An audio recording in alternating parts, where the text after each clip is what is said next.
Assalamualaikum, selamat datang kembali di contohpajak.com. Kali ini saya akan berbagi tutorial sama seperti tahun sebelumnya, yaitu terkait dengan e-filing atau pengisian SPT khususnya untuk PNS ataupun karyawan swasta. Dalam hal ini kita akan mencoba mengisinya dengan menggunakan aplikasi e-filing yang sudah disediakan di djponline.pajak.go.id. Jadi Anda bisa menggunakan smartphone seperti saya yang akan lakukan ini, atau Anda juga bisa menggunakan browser yang ada di PC. Kemudian yang perlu Anda lakukan atau yang perlu Anda siapkan berikutnya adalah bukti potong yang diberikan oleh perusahaan, kantor atau instansi tempat Anda bekerja. Karena di dalam bukti potong itu nanti ada nilai nominal penghasilan ataupun pengurangan selama setahun ataupun biaya-biaya atau potongan selama setahun. Jadi dalam hal ini kita hanya akan menginput bagaimana cara bukti potong yang sudah diberikan kepada Anda diinput ke dalam aplikasi e-filing, serta mengupdate data lainnya seperti harta, utang, dan keluarga. Kita coba saja.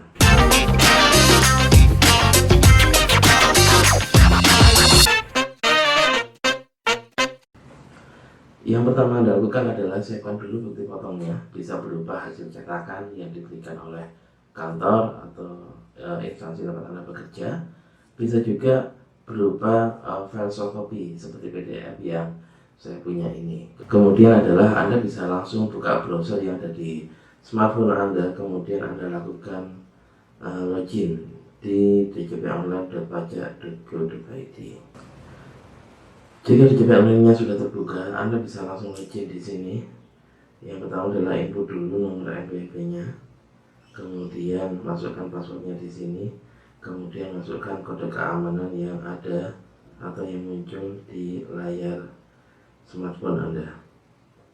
Saya masuk ke bagian lapor di menunya, kemudian di sini ada e-filing, ada e-form. Saya pilih e-filing.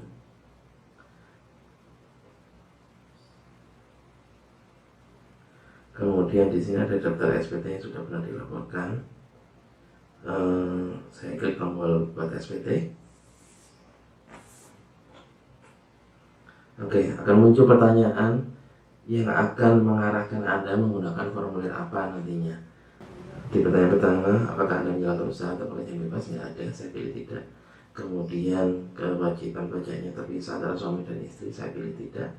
Kemudian penghasilan bruto yang Anda peroleh selama setahun kurang dari 60 juta, saya pilih tidak. Kemudian di sini ada keterangan Anda dapat menggunakan formulir 1770S. Saya pilih yang dengan bentuk formulir karena ini lebih mudah diisi. Tapi Anda juga bisa menggunakan model yang lain. Tapi karena ini e-filing, saya lebih suka yang formulir aja. Untuk tahun pajaknya, Anda bisa pilih tahun 2020, kemudian resolusi SPT-nya itu normal, kemudian pembetulannya biarkan 0 karena memang ini laporannya pertama kali. Kemudian saya klik selanjutnya. Kemudian nanti muncul kotak informasi. Jadi di aplikasi ini atau di DJP Online menemukan data pembayaran pajak tahun 2020 melalui pemotongan pajak oleh pemberi kerja. Artinya kantor saya yang setiap bulannya lapor SPT masa PPN 1, di situ kan ada laporan gaji juga. Itu data-datanya sudah sinkron atau sudah tertarik di aplikasi DJP Online atau di e-filing. Jadi Anda tidak perlu menginput kembali, tetapi Anda perlu untuk mengecek apakah data inputan tersebut sudah benar atau belum. Kemudian ada tawaran apakah Anda akan menggunakan data tersebut untuk pengisian SPT. Saya pilih ya. Harapannya ya biar saya nggak terlalu banyak isi nanti. Saya klik OK. Kemudian di lampiran 2 ini adalah bagian A, penghasilan yang dikenakan PPh final dan atau bersifat final. Jadi di sini sudah muncul datanya, yaitu berupa data uang makan, kurang lebih seperti itulah. Kemudian saya lanjut aja ke bagian B, data harta pada akhir tahun. Di sini awalnya kosong, tapi karena sudah pernah lapor di tahun lalu, saya tinggal klik tombol harta pada SPT tahun lalu. Ya, sudah muncul semuanya. Tampilannya seperti ini. Kalau mau lebih lebar tampilannya bisa menggunakan browser di laptop atau PC.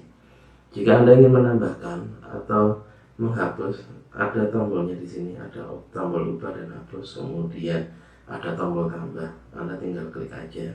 Kalau misalnya mau menambahkan, tinggal pilih di sini jenis hartanya seperti apa, nanti sudah ada kodenya di situ. Kemudian nama hartanya diketik aja manual, tahun perolehannya, tahun pembelian atau tahun penerimaan hartanya, kemudian harga perolehan waktu harta itu diperoleh. Keterangannya bisa diisi dengan seperti nomor dokumennya atau mungkin nomor bukti kepemilikan, seperti itu. Saya lanjut ke bagian daftar utang. Ada data utang. Jika merasa Anda utangnya sudah lunas, tinggal dihapus aja seperti ini. Tetapi jika ada tambahan atau mungkin mau dirubah saldo utangnya, nanti bisa klik tombol ubah. Kemudian masuk ke daftar tanggungan. Tanggungan di sini maksudnya adalah istri dan anak-anak atau orang tua. Seperti itu. Di sini sudah muncul datanya. Istrinya nggak nambah, anaknya tetap, karena nggak ada perubahan. Saya klik tombol selanjutnya. Dari lampiran 2 kita akan berpindah ke lampiran 1.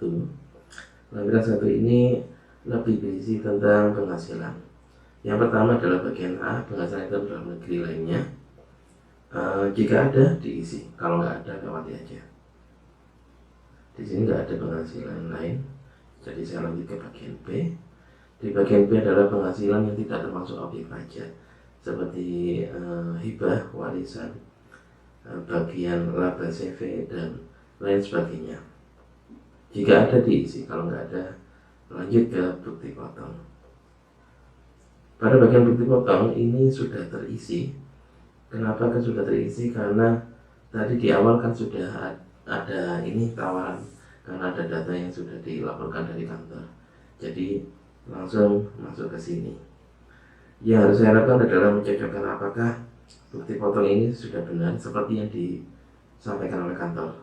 Jadi di sini jumlah PPh yang dipotong 16 juta sekian. Saya cek dulu dengan bukti potong yang saya terima. Bukti potong yang saya terima di sini nilainya juga sama, 16 juta sekian, 16.884.250. Nomornya juga udah benar, nomor 35. Ini udah benar. Jadi kalau nggak ada bisa ditambahkan sendiri dengan klik tombol tambah, kemudian pilih PPh plus saldo 1, NPP-nya nanti di-input. Kalau di-input nanti akan muncul secara otomatis namanya, kemudian nomornya di-input manual, kemudian tanggalnya di-input semuanya, kemudian klik simpan. Jika ada yang salah di bukti potong ini, Anda juga bisa klik ubah. Saya lanjut ke bagian selanjutnya. Di bagian induk SPT 1770S, yang pertama adalah di bagian identitas, saya pilih kawin, kemudian statusnya sebagai kepala keluarga. Lanjut ke bagian A. Di bagian A ini penghasilan itunya juga sudah terisi secara otomatis sesuai dengan hasil pelaporan di SPT PP21 kantor. Kemudian karena nggak ada lagi penghasilan lainnya, kemudian saya klik lanjut ke bagian B. Pada bagian B di sini berisi tentang penghasilan kena pajak. Jadi ada 2 item. Pertama adalah PTKP-nya, pastikan benar. Jadi di sini statusnya adalah K2, kawin dengan 2 anak atau 2 tanggungan. Kemudian penghasilan kena pajaknya otomatis mengurangkan antara penghasilan itu dengan PTKP, ketemu 145 juta sekian. Kemudian lanjut di bagian C. Di sini adalah pajak terutangnya atau PPh terutangnya. Dihitung di situ ketemunya 16.884.250. Kemudian kredit pajaknya, maksudnya kredit pajak adalah potongan pajak. Dalam hal ini adalah PPh yang sudah dipotong oleh kantor saya sebesar 16.884.250. Jadinya setelah digunakan PPh yang harus dibayar sendiri menjadi 0 atau nihil. Lanjut ke bagian F. Di angsuran PPh 25 nggak ada. Lanjut ke pernyataan. Pada bagian pernyataan ini Anda tinggal mencontreng setuju, tetapi dibaca kembali. Artinya pernyataan ini adalah pengganti dari tanda tangan, bahwa dengan menyadari sepenuhnya akan segala akibatnya termasuk sanksi, saya nyatakan bahwa yang saya sampaikan di SPT online ini sudah benar, lengkap, dan jelas. Ini artinya sebisa mungkin diisi seakurat mungkin biar tidak ada nantinya di kemudian hari himbauan dari KPP misalkan ada pengisian yang salah. Saya klik tombol setuju, kemudian saya klik tombol selanjutnya. Di bagian terakhir ini adalah bagian pengiriman SPT. Belum dilaporkan, Anda perlu mengambil kode verifikasi dulu. Caranya sama, klik tombol di sini, kemudian saya pilih pengiriman kode verifikasi lewat email. Ya, emailnya sudah saya buka dulu aplikasi emailnya.